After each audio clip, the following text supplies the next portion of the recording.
Hello everyone and welcome. My name is Ryan, aka Ryantist the Scientist. I am on a mission to empower and inspire everyone with knowledge and fervor of the natural world. Maybe you have some questions, and that's great.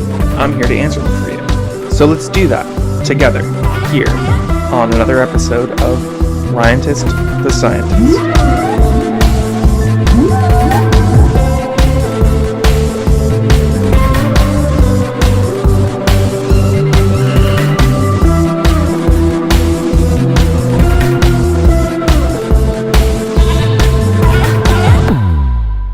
Hi everybody, and welcome back to another episode of Ryantist the Scientist. Today I'm going to be answering a question from Gracie Brahimi regarding environmental organizations and their credibility. This is a really interesting subject to explore, so let's get started by hearing from Gracie.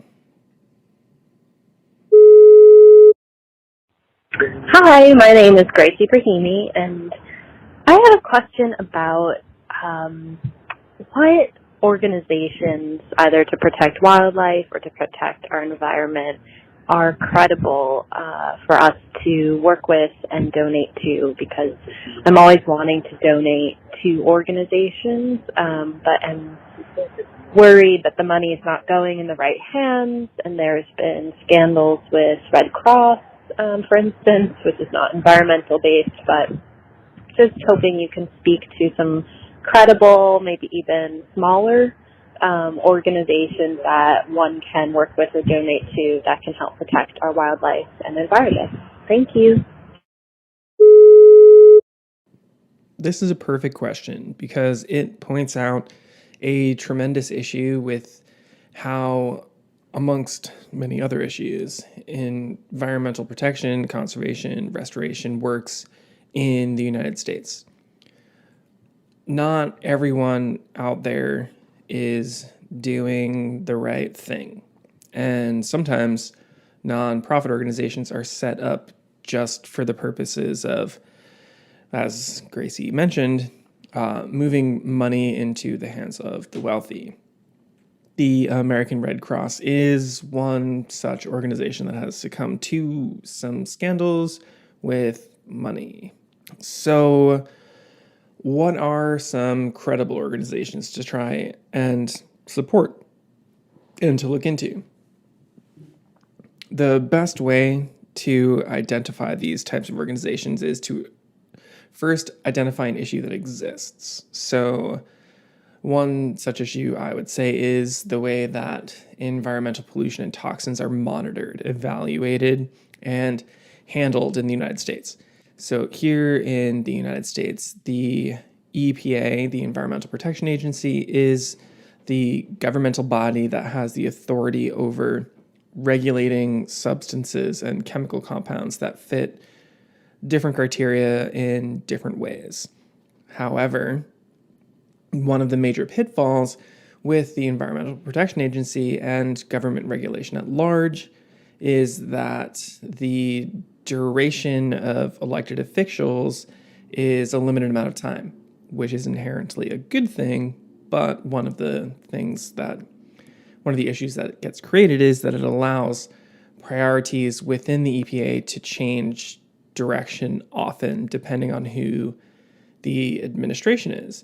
And a really good example of this would be the Obama-era Clean Water Rule, which expanded upon and clearly defined environmental protections and authorities supported by the Clean Water Act, the big federal law that provided protection to waterways such as streams and wetlands from pollution and toxins. Entered the presidency, the administration of Donald Trump. At the beginning of Donald Trump's presidency, he undid this protection by repealing the Clean Water Rule in 2017. So this was one of the administration's many follies, that it undid a lot of environmental protection that is still currently being sorted out, really, administratively, but also with the actual tangible consequences of removing these protections. So if you remove the protections, shit's going to happen. And it did. So this highlights the importance of environmental organizations and groups in this process at large within the United States, because they have the ability to have a clear position that stands for long periods of time. And they can conduct a lot of the needed research because they have this lens that they're viewing an issue through, and consistency in what they're going after to fix. And they can place pressure on regulatory bodies and industry together and separately in order to protect the environment and human health from pollution, toxins, etc. So one of these, we're gonna talk big, and then we're gonna talk small. Gracie mentioned smaller organizations, and we'll get to that. But in the arena of these bigger issues, there are some bigger organizations that are doing and have done and continue to do really, really great stuff. And so one of these organizations that I've been a big fan of through the whole Donald Trump environmental fiasco is, and even to this day and even before then, is the Environmental Working Group. So the Environmental Working Group is, they've been doing work to create public knowledge and to apply pressures to government regulators and to industries for a long time now. And I actually wrote an article about the presence of hexavalent chromium, which is the compound that Aaron Brockovich went after PG&E in California for because of all the terrible things that it does and still does. But I wrote an article about the presence of hexavalent chromium in New York State drinking water utilities because of the work that the Environmental Working Group does and have published. They have a lot of different other bodies of work and initiatives and information and data sets that are really, really important too. So one of which is this tap water database that I made use of. And what it does is it shows any and all chemicals that are harmful to human health that are in drinking water utilities around the country. So in the example that I researched was I found that in the state of New York, that the average quantity of hexavalent chromium in drinking utilities, water utilities in New York State exceeded the recommended health standard limits with 95% certainty. That water that you are drinking from a water utility in New York State with 95% certainty contains hexavalent chromium in excess of what is healthy. Everyone should buy reverse osmosis filtration systems for their house. That's a whole other issue, but not really. So it's not really a whole other issue. It's part of this issue. So the Environmental Working Group, so in addition to water-related issues, they also investigate food, farming and agriculture, cosmetics and skincare, energy, cleaning products, chemicals, etc.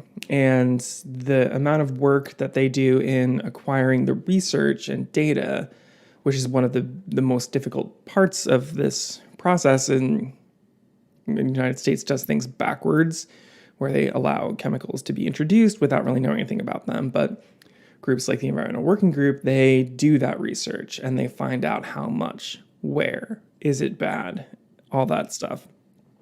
And what they do is they then make a public awareness about these issues and the things that they find and engage with regulators, lawmakers, and industries in successfully removing chemicals from production or requiring cleanup of pollution and toxins that have been introduced in the environment, holding people accountable, and helping making decisions to avoid toxins, like in general, in a variety of ways, like on an individual level. So how do I stay away from these things even though they have not been removed? They're still out there. So to me, this organization is super important because of the way the United States is structured regarding environmental protection from pollution and toxins. This is a really, really good organization to support. They have a variety of ways that you can support too. So you can just like give them a donation, which is excellent, but they also provide ways that you can donate like your services as an attorney or as a social media person or et cetera, amplifying their message. They also provide the ability to sponsor events of theirs and to get involved in their current campaigns. Right now they have a campaign on, I believe their big focus is on sunscreen, children's sunscreen, and you have the ability to get into their campaigns and like help them execute those. So on that scale on that larger scale, the Environmental Working Group is a really, really good group to support because of the vastness of some of the issues that we have in this country and the consequences of those vast issues and how they affect everybody, and generally have like more toxins and pollutions in circulation here than a lot of other areas of the world because we don't regulate them. And the Environmental Working Group works towards pressuring those things to be removed or changed or cleaned up if they've been introduced, and holding organizations and industry accountable through laws. It's really, really great. So in regards to wildlife, this subject, I think, requires a smaller scale in terms of specificity. So global scale wildlife protection organizations, they can be great and they can do really important work all around the world, and there are some that do.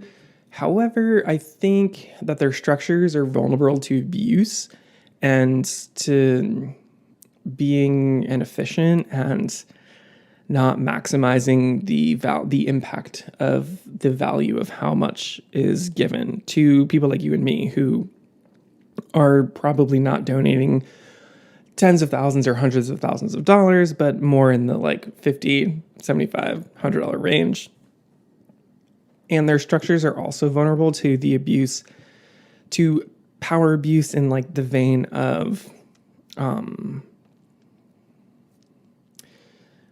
that like a lot of these like big organizations are centered in the United States and they have this like imperialism component to them of like us telling other people what to do and how to do it, and like not having lenses of or the full scope of a lot of scenarios. One of the big ones that I can think of right off the top of my head is in Mexico with the forest that all of the North American monarch butterflies migrate to every winter.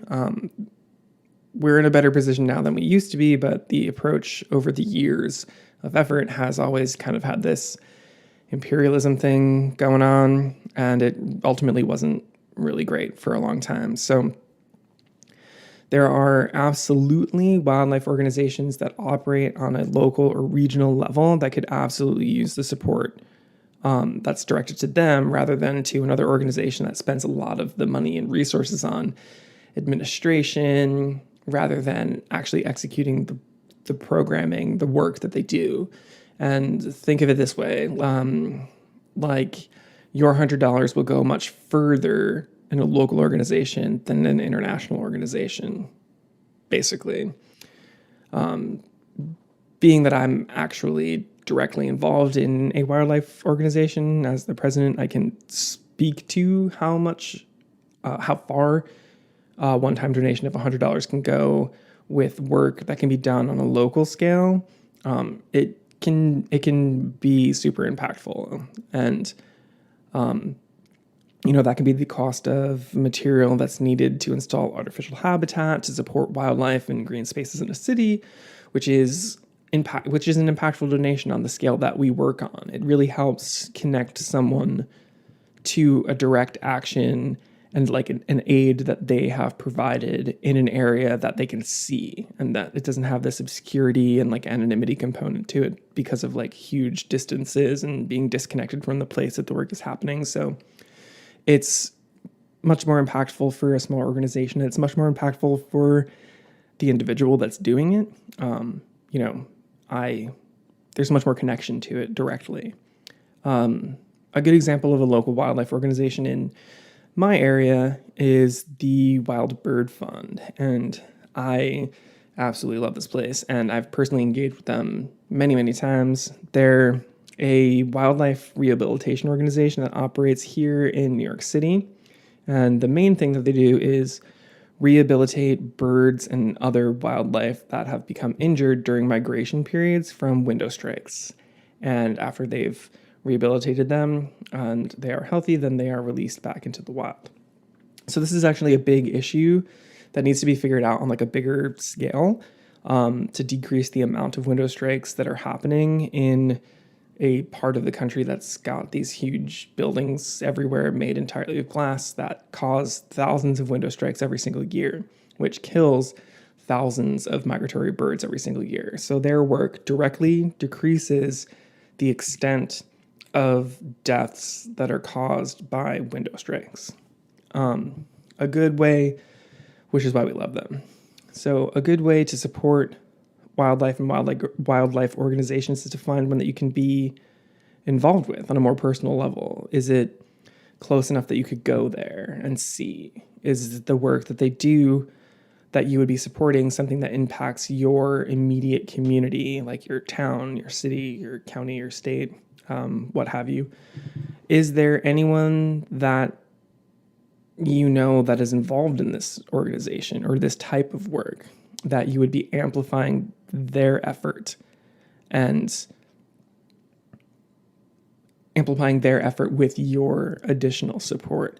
So these are the types of questions that I would ask myself to find an organization that I wanted to support in regard to wildlife protection, conservation, and just supporting wildlife. So ultimately, I would say to take some time looking into what types of organizations fit some of the criteria that you've established for yourself, and make sure that this organization has confirmable impacts. Have they been doing what they say that they do?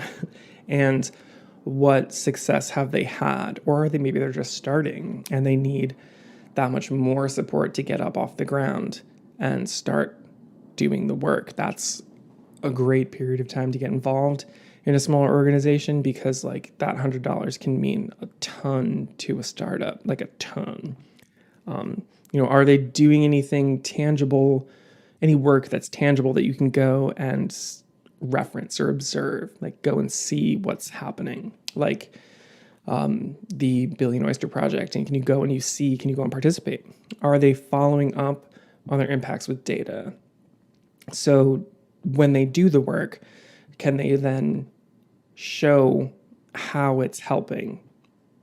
And do their programs provide an impact? Is what they're doing actually doing anything? Or are they just saying that they're doing something and not really doing anything at all? So I hope that answers your question. The main takeaways from this, I think, are finding an issue at different scales that speaks to you, and then seeking out organizations that are doing work in that, and making sure that if you're going to give, that it's going to be whether your time or your dollars or whatever, if you're going to give, that it's going to be something that you're going to be able to feel a connection to, and that you can follow up on, and that there's like that kind of an accountability that you can like see, did something happen? No? Yes? So thank you again for calling into the show, and for everybody who supports it by listening, following on social media, following on Spotify, Apple Music, Stitcher, all of the usual suspects and other places that you can stream this podcast. Thank you for any comments and reviews that you leave. Those are tremendously impactful in improving the discoverability of the show, getting more people to engage in it, more questions to be answered, more questions to be asked, more curiosities to be scratched. So thank you very much for supporting the show in all the ways that you do. And until next time, thanks.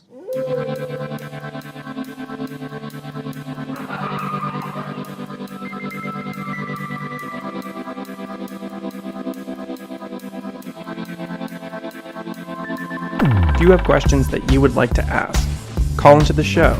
That phone number is 347-470-4144. Again, 347-470-4144. And remember, there are no questions that are too big or too small. Music for the show was created by Julian Giammo. I want to say thank you so much for working with me to create such a fun song, and thank you everyone for listening and for supporting the show. See you all again next week.